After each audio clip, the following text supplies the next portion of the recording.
માં થયેલા બહુચર્ચિત આરએફઓ સોનલ સોલંકી હત્યા કેસમાં પોલીસે વધુ એક મહત્વપૂર્ણ સફળતા મેળવી છે। હત્યામાં ઉપયોગમાં લેવાયેલ હથિયાર સપ્લાય કરનાર આરોપીની બિહારથી ધરપકડ કરવામાં આવી છે। સુરત જિલ્લાના કામરેજ તાલુકામાં થયેલા આરએફઓ સોનલ સોલંકી હત્યા કેસમાં સુરત પોલીસે એક આરોપીની ધરપકડ કરી છે। પોલીસ તપાસ દરમિયાન સામે આવ્યું હતું કે હત્યામાં ઉપયોગમાં લેવાયેલ હથિયાર સપ્લાય કરનાર સુરત શર્મા બિહાર રાજ્યના ગયા જિલ્લામાં અન્ય એક હત્યાના ગુનામાં ઝડપાયો હતો। ત્યારબાદ સુરત પોલીસે ટ્રાન્સફર વોરંટના આધારે તેની કસ્ટડી મેળવી સુરત લાવવામાં આવ્યો છે।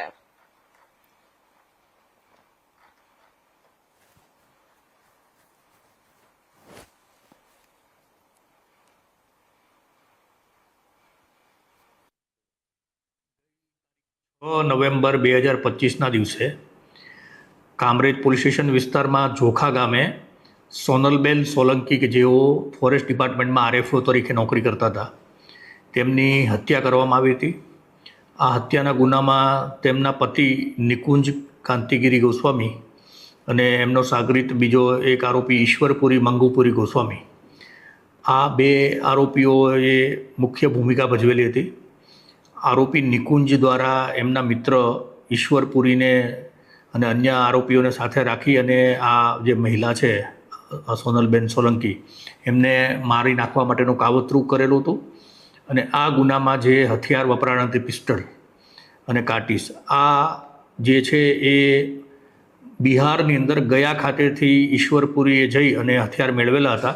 એ વખતે આરોપીની પૂછપરછમાં બે હથિયારો, બે પિસ્ટલ અને અમુક કાટીસ મેળવી અને આ ગુનામાં પછી એ હથિયારનો ઉપયોગ કરવામાં આવેલો હતો।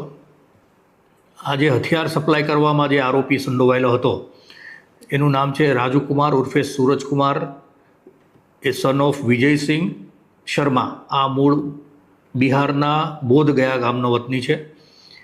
આ આરોપીએ હથિયાર સપ્લાય કર્યા હોય અને જે તે વખતે તપાસ કરનાર અમલદાર દ્વારા એની તપાસ કરવામાં આવેલી, પરંતુ આરોપીની મળી આવેલો નહીં અને એની ધરપકડ થઈ શકેલી નહીં। હાલનો જે આરોપી છે એ બિહારની અંદર ગયાની અંદર જે ખૂનના ગુનામાં 2024થી વોન્ટેડ હતો, એટલે બિહારના ગયા પોલીસ દ્વારા એની ધરપકડ છેલ્લા 15 દિવસ પહેલાં કરવામાં આવેલી હતી। અને આપણી અહીંની પોલીસ સતત ત્યાંના પોલીસ સાથે સંપર્કમાં હતી। આની ધરપકડ થવાની માહિતી મળતા અહીંથી ટ્રાન્સફર વોરંટ કઢાવી અને બિહારની જે ગયા સેન્ટ્રલ જેલ છે ત્યાંથી આરોપી આ રાજુકુમાર ઉર્ફે સૂરજકુમાર છે તેનો કબજો મેળવેલો છે।